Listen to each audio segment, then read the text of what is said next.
Assalamualaikum warahmatullahi wabarakatuh.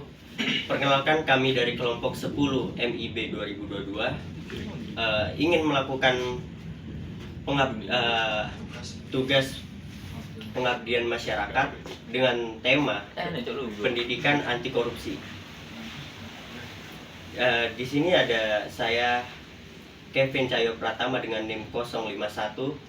Saya Yonor Adi Pradana dengan NIM 057. Saya Mati Latif Kolbi, NIM 041. Mungkin lanjut ke video pengabdian masyarakatnya. Sekian, terima kasih. Baik, di sini kami akan mempresentasikan atau memaparkan presentasi tentang pendidikan anti korupsi. Bisa dimulai. Baik, mungkin sebelumnya aku mau tanya ya, kalian udah mengerti tentang apa itu korupsi belum? Sejauh ini udah. Sejauh ini udah. Menurut kalian korupsi itu apa? Ya jawab aja secara secara singkat, menurut kalian korupsi itu apa sih gitu? Ada yang tahu nggak? Mengambil uang rakyat. Mengambil uang rakyat. Mungkin secara garis besar bisa dikatakan seperti itu ya. Mungkin di sini aku jelasin ya apa itu korupsi. Korupsi adalah penyalahgunaan kekuasaan atau kepercayaan publik untuk mendapatkan keuntungan pribadi atau orang lain yang tidak sah. Paham kan maksudnya? Korupsi dapat berupa penyelewengan uang negara seperti tadi dikatakan oleh masnya, mengambil uang rakyat, kemudian perusahaan, organisasi, atau yayasan. Korupsi juga dapat berarti kebusukan, kebejatan, dan ketidakjujuran dalam bertindak. Kemudian korupsi dapat dilakukan oleh pejabat publik, politisi, pegawai negeri, atau pihak yang terlibat. Kemudian aku mau jelasin tentang apa itu pendidikan anti korupsi. Pendidikan anti korupsi adalah proses untuk menguatkan sikap anti korupsi dalam diri peserta didik baik siswa maupun mahasiswa. Pendidikan anti korupsi salah satu bentuk upaya pencegahan dalam pihak universitas atau pihak pendidikan yang agar masyarakat kita itu tidak melakukan korupsi lah. Pendidikan anti korupsi bertujuan untuk membentuk pengetahuan, sikap, dan keterampilan yang diperlukan untuk melawan korupsi.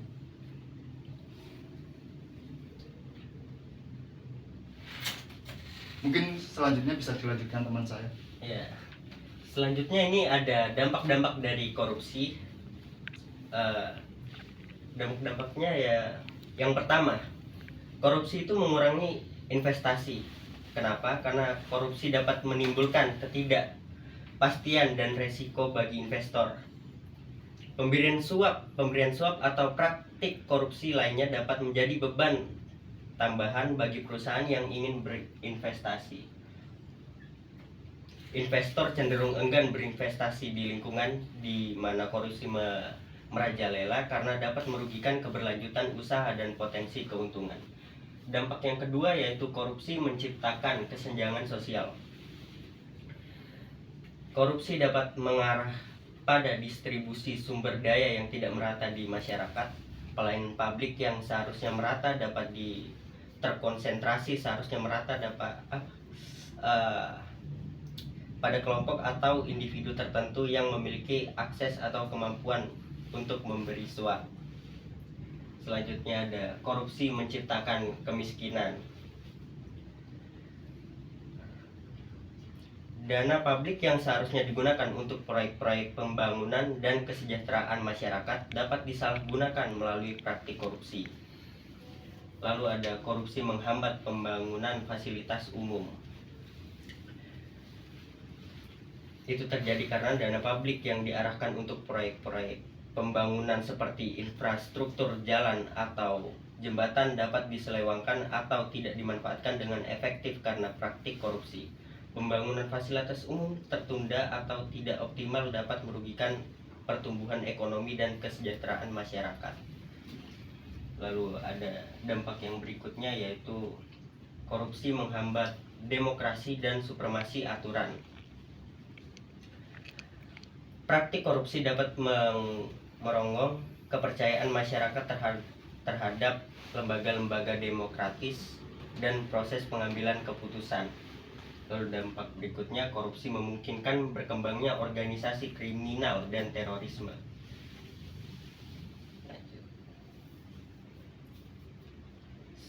Selanjutnya ada faktor-faktor internal juga.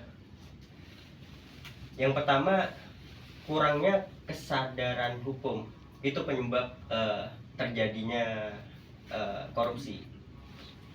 Kurangnya kesadaran hukum yang rendah dapat memicu terjadinya tindakan korupsi.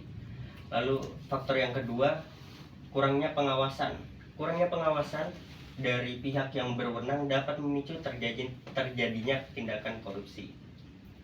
Lalu ada kurangnya integritas dari para pejabat publik dapat memicu terjadinya tindakan korupsi. Lalu faktor yang terakhir, kurangnya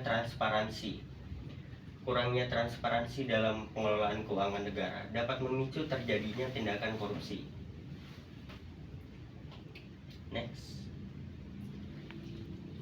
Lalu faktor-faktor eksternal. Yang pertama ada ketimpangan ekonomi. Ketimpangan ekonomi dapat memicu terjadinya tindakan korupsi. Lalu faktor kedua, budaya suap. Budaya suap yang masih melekat pada masyarakat dapat memicu terjadinya tindakan korupsi. Lalu yang ketiga atau yang terakhir, faktornya yaitu sistem politik yang buruk. Sistem politik yang buruk dapat memicu terjadinya tindakan korupsi. Baik, selanjutnya mungkin pemberantasan korupsi di Indonesia ya. Pemberantasan korupsi di Indonesia itu memerlukan strateginya yang komprehensif dan terstruktur.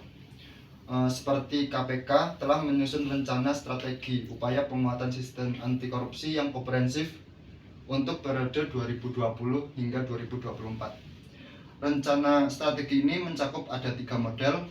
Yang pertama yaitu pencegahan, yang kedua tindakan, yang ketiga pendidikan anti korupsi. Selain itu, berbagai faktor penyebab korupsi di Indonesia telah diidentifikasi dan dapat dibagi menjadi 2 kategori, yaitu faktor internal dan faktor eksternal yang sudah disebutkan teman saya sebelumnya. Faktor internal meliputi kurangnya kesadaran hukum, kurangnya pengawasan, kurangnya integritas, dan kurangnya transparansi. Faktor eksternal meliputi ketimpangan ekonomi, budaya suap, dan sistem politik yang buruk. Faktor ini mungkin kurang lebih sama ya seperti yang disebutkan teman saya. Selanjutnya, solusi pemberantasan korupsi di Indonesia. Solusi pemberantasan korupsi di Indonesia ada beberapa. Mungkin yang pertama yaitu meningkatkan kesadaran hukum. Pendidikan hukum dan sosial hukum perlu ditingkatkan untuk meningkatkan kesadaran hukum masyarakat. Seperti contohnya yaitu pendidikan anti korupsi tadi. Kemudian meningkatkan pengawasan dari pihak yang berwenang perlu ditingkatkan untuk mencegah terjadinya tindakan korupsi. Kemudian meningkatkan integritas, kemudian meningkatkan transparansi. Jadi kegiatan korupsi itu bisa terjadi karena tidak adanya transparansi. Contohnya ketika kita mempunyai dana sekian ratus miliar, tetapi ketika olah data atau penyampaian data cuma disampaikan 700 miliar, dan itu terjadi berarti ada korupsi sekitar 100 miliaran. Kemudian mengurangi ketimpangan ekonomi. Ketimpangan ekonomi perlu dikurangi. Kenapa? Karena ketika orang yang miskin mungkin mendapatkan uang dari sumber yang berbeda, terus mereka pasti ingin menguasai uang tersebut, tetapi itu bukan haknya. Jadi mereka pengen cepat-cepat kaya gitu. Kemudian mengubah budaya suap. Budaya suap perlu diubah karena itu udah menjadi budaya suap gitu di Indonesia. Seperti halnya ketika kita membuat SIM. Nah, ketika membuat SIM itu kan prosesnya lama. Nah, kita menyuap polisi agar prosesnya menjadi cepat, yaitu adalah contohnya, dan kita harus menghindari hal tersebut. Kemudian meningkatkan kualitas sistem politik. sistem politik ini perlu ditingkatkan ya, apalagi kader-kader atau kepala daerah yang kita pilih itu dari politik semua. Jadi ya kita harus pintar-pintar memilih anggota politik yang ingin maju menjadi kepala daerah. Mungkin itu saja untuk solusi pemberantasan korupsi Indonesia. Sekian pemaparan materi dari kami. Mungkin kalau mas-masnya ada pertanyaan bisa ditanyakan. Oke, mungkin saya mau bertanya. Iya. Dari materi yang kalian sampaikan, kenapa kalian mengambil isu pencegahan anti korupsi? Pencegahan anti korupsi. Mungkin ada pertanyaan lagi dari teman-teman.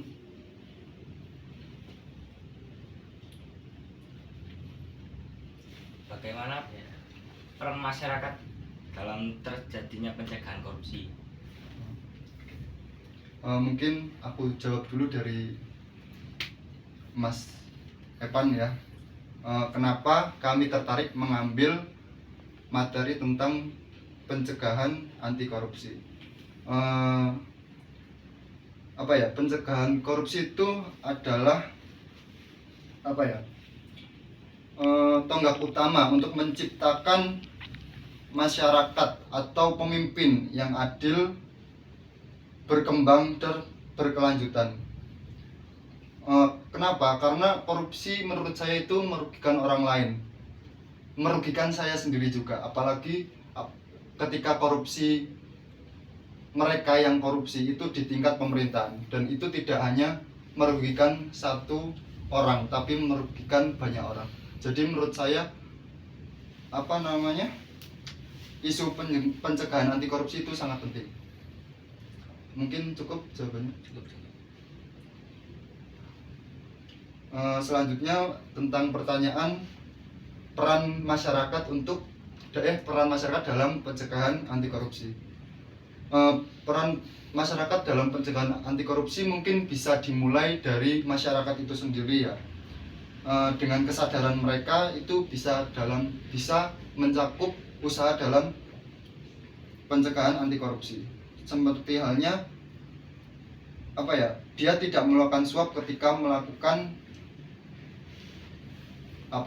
ingin melakukan sesuatu. Contohnya kayak yang tadi saya paparkan di materi, menyuap polisi agar dia cepat membuat SIM, itu contohnya. Terus ada lagi mengawasi tindakan pemerintah. Kayak setiap pemerintah memiliki program, kita harus mengawasi, kita harus meminta transparansi untuk itu. Terus menuntut akuntabilitas dari pemerintah. Terus apalagi berpartisipasi dalam pembentukan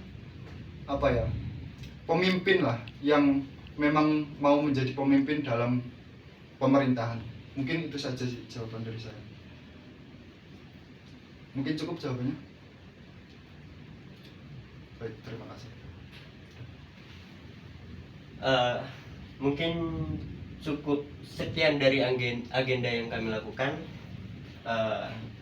Terima kasih. Wassalamualaikum warahmatullahi wabarakatuh.